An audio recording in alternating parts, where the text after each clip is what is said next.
This is Jane Low, and I'm in Sentosa here in Singapore. And with me today, I'm very pleased and very privileged to have Cassie Crosley, all the way from United States, San Jose, to talk to us about software supply chain security. And you are also the Vice President of Software Supply Chain at Schneider Electric. Yeah, Vice President for Supply Chain Security. Right, yeah, so thank you so much for your time today. You're welcome. I'm so glad to be here. Yes, yeah, so you spent some time writing your book on this software supply chain security. So tell us what motivates you to write this book. Well, so my background is a developer, and for many years leading development projects, and I go between R&D and IT, and as now a cybersecurity professional, I recognize the gaps and the risks there is in the software supply chain, and this was before the SolarWinds attack that most people know. Of course. And I had written a chapter for a digital book on software supply chain security before that, and so it was pretty much always on my mind in regards to the risks that the upstream supply chain can be for software. Yeah, and so of course this week in Singapore we have a big operational technology cybersecurity series of events going on, and when we think about operational technology cybersecurity and supply chain risks, right? A lot of us would immediately think, well, it's the hardware components, that goes into that will contribute to some of this risk, like the chips that we have on our laptops or on the operational control systems, right? That's right. So, but when it comes to software and operational technology, are we talking about the firmware on this hardware and also the software that is connecting the physical device to the IT enterprise environment? Yes, both, absolutely. And that's why I couldn't just focus on software in my book with the background that I have. It says securing the supply chain for software, firmware, and hardware, because it's all works together.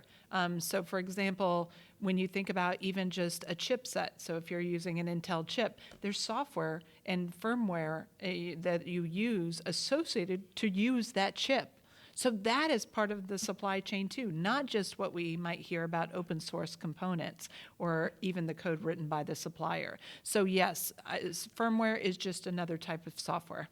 Yeah, so right, so talking about firmware, right? So anytime when, like taking the example of the chipset, so from the design phase to the, testing, distribution, fabrication, throughout that entire long chain, there's opportunities for, I guess, deliberate abuse, or also maybe not so deliberate, but accidental. Accidental misuse as well. Yes, there's thousands of opportunities throughout that cycle. So you mentioned design. Well, let's say that the plans and the design specs have been compromised. Somebody took those. You have the just overall during the development process of that and all the testing, there could be compromises at that point. Now, when you're actually doing the fabrication and areas like that, what happens if the machines themselves, or once that chip has entered like an FPGA board or some board, there's those opportunities for things to happen in other environments. So everything, there's all of these different kinds of risks, both from a people, but also from a technology or as part of the process, because in some cases people aren't checking the integrity. Like, we're very used to checking the integrity at the end, but you have to be validating that throughout the process. Yeah, there's a point that you brought up about secure by design, or some other sort of concepts that had been discussed is security by default as well. Yes. But there's so many challenges, I guess, one of which is, the market competitive pressures. There's always a sort of a drive to push out the software product or the chip out, right, before you actually do a complete test. So can you tell us a bit about some of these challenges and, how it contributes to some of these security problems that we see, issues rather that we see in the supply chain?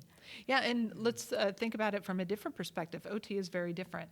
Now, we have an advantage for those of us that have been building OT products for industrial control systems, is that safety was already part of our culture. So bringing cybersecurity into that culture was not difficult at all, 10 plus years ago when the standards like IEC 62443 came out, and then they had specifically security requirements. But when you're thinking about from a chip manufacturer who doesn't doesn't do industrial control systems or just any, of those environments, what happens is you've got to really consider the opportunity sort of threat model more than just the software, but what's coming in. And part of that secure by design and then secure by default is you need to be thinking forward ahead. But a lot of us are using technologies, or we're built, there's products that are multi-generation. So you're adding security features, before. And some of these secure by design principles can be a bit of a challenge because they're written from an IT mindset and not the OT. You wouldn't necessarily on a PLC that doesn't have a screen and of course, is a device that could be used in manufacturing, or it could be used in an electrical, or power plant or water distribution plant. It's got different use cases for that one product, one OT product that could be used. And so when you're thinking about how you're going to build the secure by default, sometimes the answers, one environment may want it to do one thing, and another environment does something else. So sometimes you have conflicting priorities. And another thing with the IT mindset is like they say MFA. Well, you don't necessarily put multi-factor authentication on a PLC, a programmable logic controller, because when you need to get access into it, there's other ways to be able to verify that it's an authenticated entity getting into that device. So there's now zero trust that you could implement, but you wouldn't necessarily be given an MFA to John, right? Because he's not got it tied to his cell phone, or it may not be set up to the corporate SSO because it's on a separate environment. So there's a lot of considerations that that are being considered for secure by design. And when people say, oh, it's just do this or logging, you don't necessarily have years worth of logs on a single device. You have to have it to be able to be communicating with logging systems. And that's what we see more in the OT world. So what you're saying is that some of these principles that we have in DevSecOps, for example, that is, I guess, developed out of more like a IT mindset, cannot be automatically applied to in the OT software supply chain environment. Yes. I mean, some products have a keypad. So you can't do, must be a 20 character with a capital A. It could just be a 1 to 9 keypad to be able to get to access control. And you don't want to SMS text somebody because you want to be able to get into that system quickly for a safety reason. Right, and of course, when it comes to vulnerabilities and patching, the OT software environment is very different. Absolutely. Yeah, the automated, seeing contracts that say automated patching.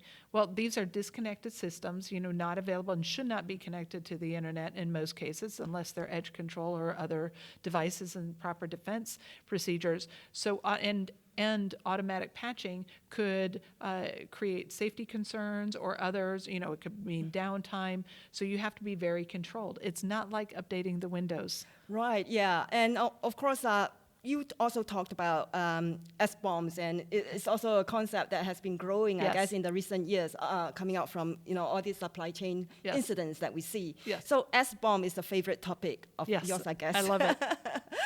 So tell us, how complete or accurate some of these SBOMs that we see in the OT world. Right. So, well, let me say in the modern technologies, ones that if you're starting sort of a new development project, it's very easy to be able to generate those as part of the cycle. Most of the OT products are multi-generational. They may be, they're maintained and performing for years and decades, right? So that means that the process to create those are not using always the most modern technologies, is what we call the build process. So what we do with those is we take the end result, the binary, basically the objects that are created, the firmware, and scan them. Well, when you're using a scanner after the fact, it can identify open source Most of them cannot identify proprietary libraries, commercial libraries. Yeah. So for example, it can recognize usually Microsoft.NET DLLs or Java DLLs, but it may not recognize a special library that you purchased from somebody or a special library that we've created on our own. So there's a disadvantage where you have to change and update and add that additional information because the scanning tools can't find it. Plus, the scanning tools may not be able to identify the difference between version 1.2 of an open source library and version 1.3. And what that means may mean nothing unless there's a vulnerability that comes out that's pretty severe in version 1.2, but not in 1.3, and if it's misguided. So I've seen the quality of the SBOM generation vary between 15% for something that has a lot of commercial libraries in it that are not like known, and then to 90% if it's a more modern application with information. And there's always a few sort of, and the 10% that's missing there is usually it might have the wrong version number or may not be able to identify a version at all. One of the better methods is to do it, generate the SBOM during the build process. So like for Azure DevOps, it can generate SBOMs. There's lots of modern technologies that can build those SBOMs automatically. If you're using modern software development pipelines, what we call, then you're able to use tools that can generate it. And still somebody would want to check to make sure there's errors or not. I've seen errors where they've got the license wrong because there might be multiple license types for the exact same name of the product. For example, Wolf SSL has a commercial version and an open source version. Right, okay. Okay, so we talk about how some of the challenges in scanning the different types of version, but there's also, I think, one additional challenge when it comes to SBOM, which is third parties. Yes. Right. Yeah. So for example, you could have an open source and it does a good scanning of, this is the library that you're using, but what is the ability of that to scan beyond that library? There are a few, so I think you're maybe talking more about transitive dependencies, which is the fourth party and the fifth party. That's right, yeah. Yeah, so some of them, let's just say it's very difficult because if you are scanning, for example, like I mentioned, I may be able to pick up an open source or Microsoft.NET DLLs. Microsoft.NET DLLs, I don't have the SBOM for them. They're probably using some open source in there, and it won't be able to identify it until Microsoft themselves releases the SBOM. That's right. Now, when there's open source that calls other open source, usually it can recognize that and provide that information, but you can't validate it. You don't know if there's an error in that. So it's going to take quite a bit of time to make sure that those transitive dependencies, that you have the full picture. And so we call that known versus unknown. And most of what we're seeing, that's where the quality is still very, very weak, is making sure those transitive dependencies are correct. Yeah, so earlier you talked about how, agile development can, to some extent, automate some of this SBOM production, right?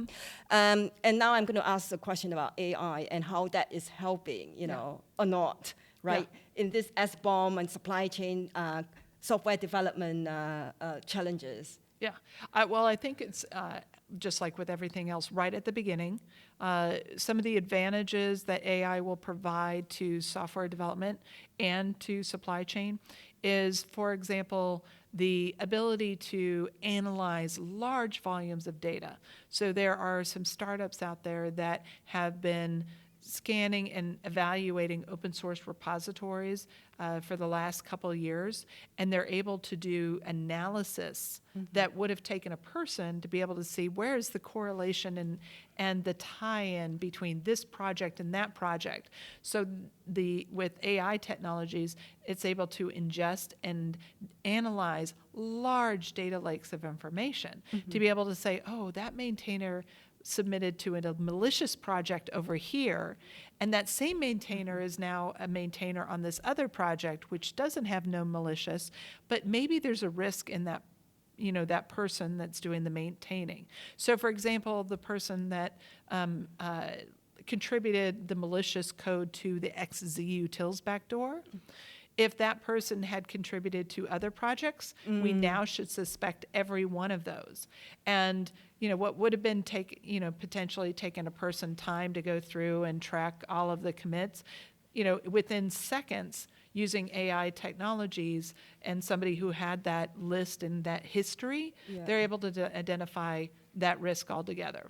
Another way that AI is going to be helping more and more is be able to provide guidance to developers. So up until now, if there's been a vulnerability, let's just take the log4j, how they're going to make that change.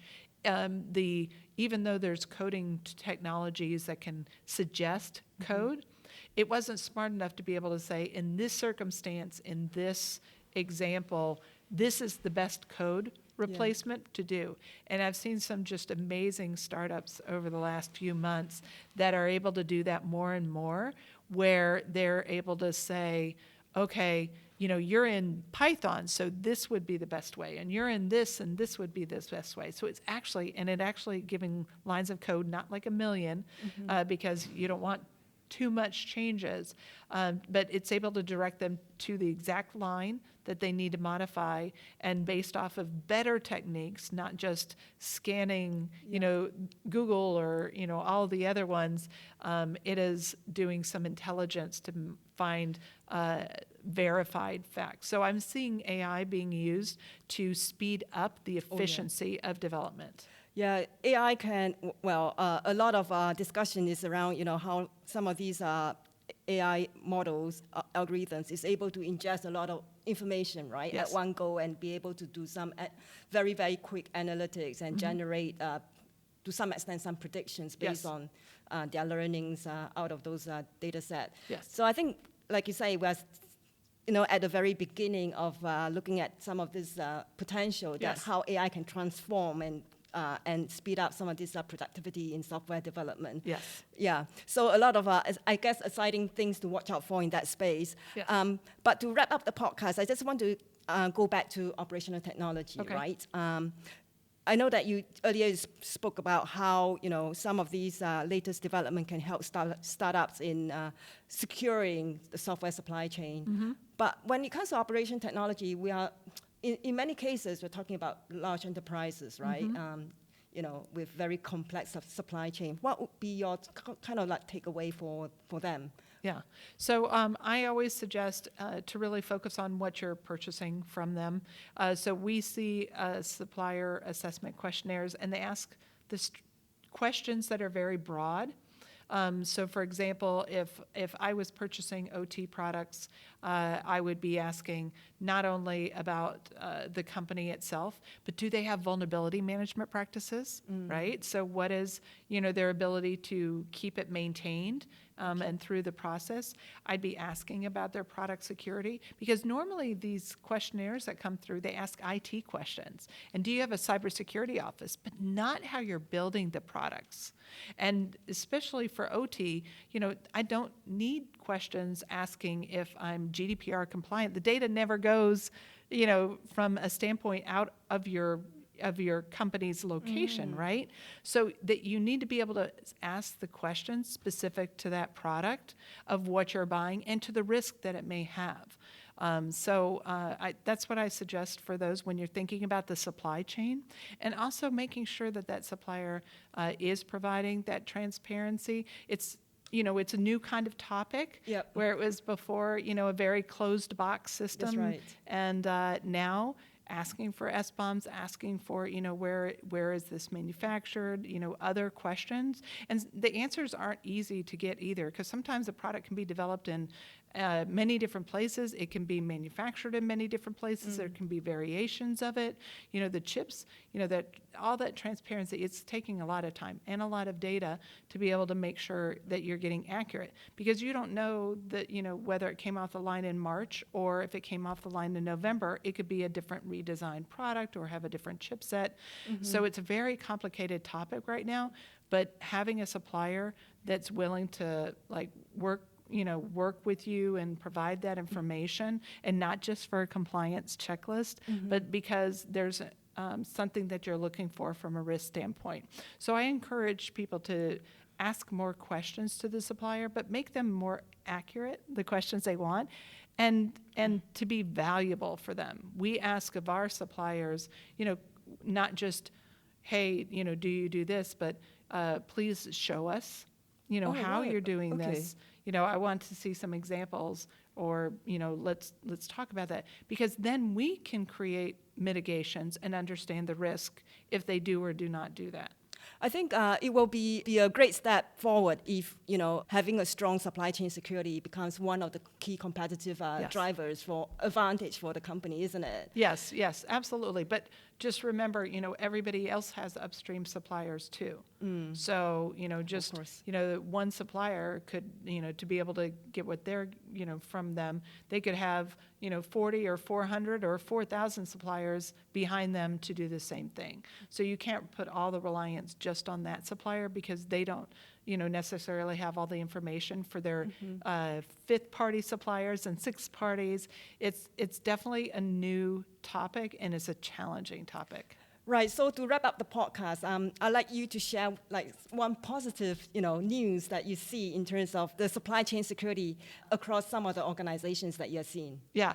Well, I'm definitely seeing improvements. For an example, I have had a meeting with a supplier, and I asked them really challenging questions. And a few weeks later, I noticed that they posted a position for a product security officer. So That's great news. yeah. So it's up to us to ask those questions, and not judge, just to say, this is important to us, this is why I need this information.